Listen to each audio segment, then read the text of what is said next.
سرخط مهمترین خبرها: وزیر معارف آمار کودکانی از سوریه و عراق آورده را اعلام کرد.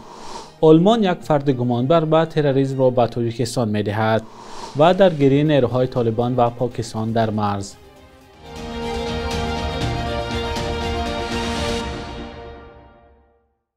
سلام بینندگان عزیز، هفته نوتان به خیر باشد. برنامه نوید بامدادی است با آخرین خبرهای تاجیکستان و جهان. امروز 13 اکتبر سال 2025 است.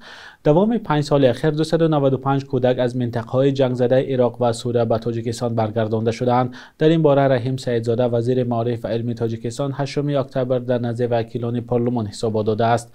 مجلس نمایندگان پلاتای پایانی پارلمان این هفته تغییرات به قانون درباره حفظ حقوق کودک را تصویب کرد که ترتیب برگرداندن کودکان از خارج کشور را پیش بینی می‌کند.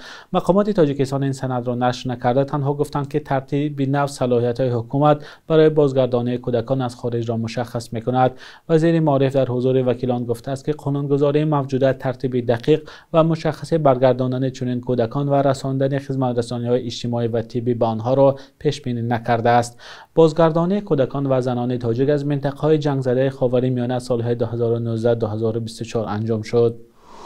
دادگاه در آلمان اجازه داده است که یک گمانبر عضویت در گروه تندروی دولت اسلامی به تاجیکستان اخراج کرده شود. به گزارش خبرگزاری موجه آلمان، قرار دادگاه 9 اکتبر صادر شده است. این شهروند تاجیکستان که اسمش ذکر نشده است، به گفته مقامات آلمان سال 2015 به صف داعش پیوسته در سوریه و عراق در عملیات جنگی شرکت کرده است. معلوم نیست که او چطور از این کشورها تا آلمان رسیده است، ولی او سال 2017 با قرار دادگاه دوسلدورف با جرم عضویت در سازمان بین‌المللی تروریستی با 5 سال زندان محکوم شده است.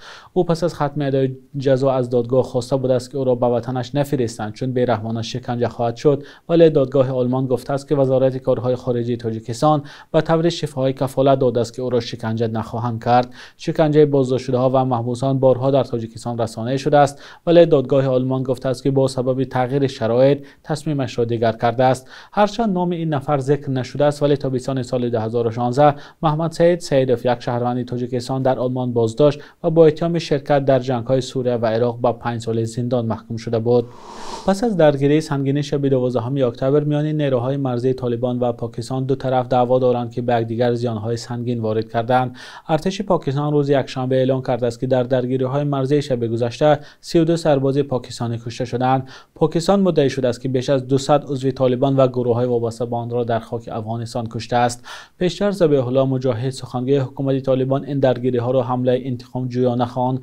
مجاهد 12 اکتبر در یک نشست خبری گفت این حمله ها در واکنش به نقض حریم هوایی کابل و بمباران ولایت پکتیکا انجام شده است. سخنگوی طالبان مدعی شد که در این درگیری ها دست کم 57 سرباز پاکستانی کشته و 35 تن دیگر زخمی شدند. ذبیح الله مجاهد کشته شدن 9 و زخمی شدن 18 نیروی طالبان را تصدیق کرد. رادیوی آزادی مستقلانه ادعاهای دو طرف را تصدیق کردن نمیتواند. از سوی دیگر منابع امنیتی پاکستان مدعی شدند که 20 دیدبانگاه طالبان را تصرف کردند. ذبیح الله مجاهد ادعا کرده است که در این درگیری ها 20 پایگاه نظامی پاکستان از بین رفتند و سلاح‌های زیادی به دست طالبان افتید. و گفته سخنگوی طالبان حمله ها با درخواست عربستان و قطر ساعت 12 شب قطع شدند. با انجام نشست‌های سران کشورهای عضو اتحاد دولت‌های مستقل، چاره‌های امنیتی هم در پایتخت کمتر شدند و پلیس همه راه‌های مرکزی را باز کرده است. ولادیمیر پوتین رئیس جمهوری روسیه آخرین رهبر اتحاد دولت‌های مستقل بود که شام 12 اکتبر به کشورش برگشت. رهبران عضو این سازمان که 9 کشور سابق شوروی را فرا می‌گیرد، از 8 تا 12 اکتبر در دوشنبه بودند. همکارم علیشیر ظریفی و شهلای عبدالله همایش دوشنبه را در این گزارش خلاصه کردند. تحکیمی همکاری‌های امنیتی و مقاومت به خطر و تهدیدهای معاصر از جمله تروریسم و اکستریمیسم از موضوعهایی بودند که در نشست سران کشورهای اتحاد دولت‌های مستقل در دوشنبه مورد بحث و بررسی قرار گرفته است. در این نشست چند سند همکاری نیز به امضا رسیده است که جزئیات آنها معلوم نیست. بعد انجام همایش، سیراج‌الدین اسلوف وزیر امور خارجه تاجیکستان و سرگئی لبدوف کاتب گنرالی اتحاد دولت‌های مستقل در حضور خبرنگاران از نتیجه نشست صحبت کردند.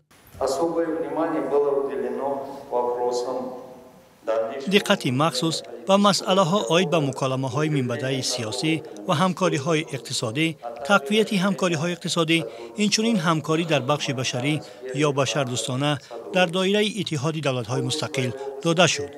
در جریان سخنرانیش پرزیدنت جمهوری تاجیکستان امامعلی رحمان از دوره رهبری کشور در سال 2025 در اتحاد دولت‌های مستقل نتیجه گیری کرد. به این ترتیب کشور ما در سال جاری با کمک کشورهای عضو اتحاد دولت‌های مستقل مجموعه کارها را برای عملی سازی کنسپسیون رهبری و هدف و وظیفه‌های سازمان به راه ماند.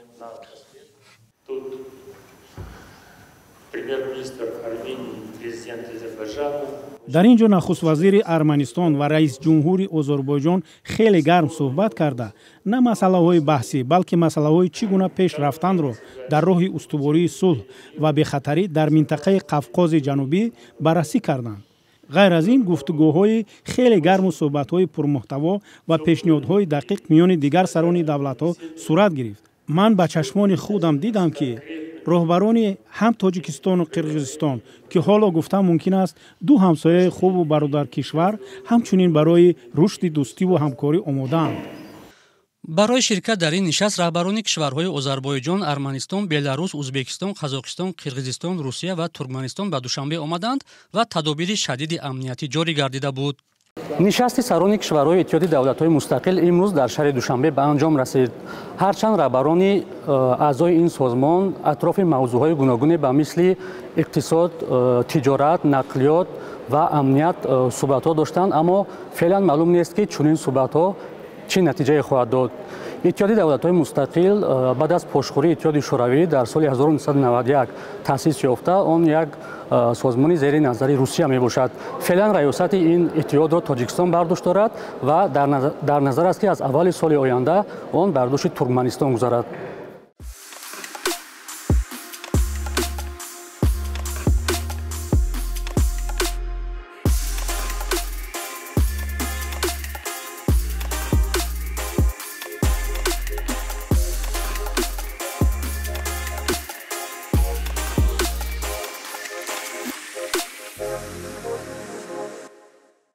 چین وعده داده است که با تصمیم ایالات متحده درباره جاری کردن تعرفه یا باج گمرکی پاسخ همسان خواهد داد. یک نماینده وزارت تجارت چین 12 اکتبر گفت از زمان مذاکرات اخیر پکین و واشنگتن در ماه سپتامبر امسال آمریکا پیوسته علیه چین محدودیت‌های نو جاری می‌کند.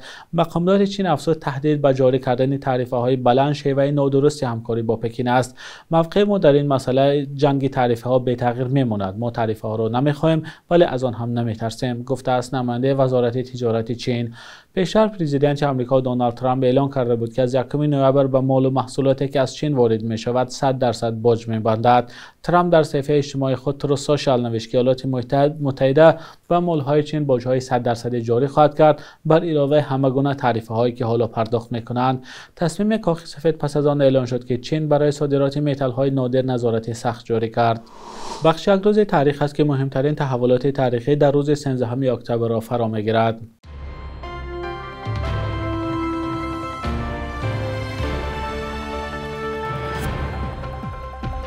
13 اکتبر سال 2015 پلیس سنت پتربورگ با بهانه نقض قانون مهاجرت شهروندان تاجیکستان همسران رستم نظرف، زرینه یونوسова و پسری 5 ماهه‌شان عمرعلی نظرف را بازداشت کردند. پلیس روسیه طفل 5 ماهه را از دست مادر جدا کرده دوام ساعت‌های دراز به گریه و ناله کودک و مادر نگاه نکرد. طفل تاجیک شب درگذشت. پلیس گفت کودک بیمار بوده است ولی والدانش گفتند یگانه فرزند جوانمرگشان هیچ دردی نداشت. مرگ کودک در اداره پلیس محکومیت بسیاری ها را در داخل و خارج روسیه به بار آورد ولی هیچ نفر جزا نگرفت. ماه اکتبر سال 2019 بانک ملی تاجیکستان در یک تحقیق معلوم کرد که 70% عائله‌ها در تاجیکستان با پول‌های فرستاده نزدیکانشان زندگی می‌کنند. سال 1 میلیون ساکن تاجیکستان برای کار و درآمد به روسیه می‌رود و مبلغ فرستاده آنها نزدیک به 2 میلیارد دلار را تشکیل می‌دهد. یک پرسش پژوهشگاه علمی و تحقیقاتی بانک ملی تاجیکستان معلوم کرد که نصف پول فرستاده نزدیکانشان را عائله‌ها برای خرید غذا یا ساختمان منزل، 11% برای توی و عروسی و درصد ناچیزش برای رشد و صاحبکاری صرف می‌شود. 13 اکتبر با قرار سازمان ملل متحد روز کاهش خطرهای آفت‌های طبیعی می باشد. тоҷикистон яке аз кишварҳои осебпазир дар баробари фалокатҳои табиӣ мисли зилзиlavу обхезӣ ва биёбоншавии замин мебошад. аз соли 1992 то 2020 обхезиву селу заминларза ва лағжиши хок ба 7 миллион нафар осеб ва ба иқтисоди кишвар тақрибан $2 миллиард зарар расонидааст. صبح امروز در بانک تجارتی تاجیکستان 1000 روبل روسیه به 113,114 سامانی برابر است $100 آمریکایی باشد تا 920 سامان ارزش دارد. خرب رسمی بانک ملی تاجیکستان برای 13 اکتبر چنین تعیین شده است.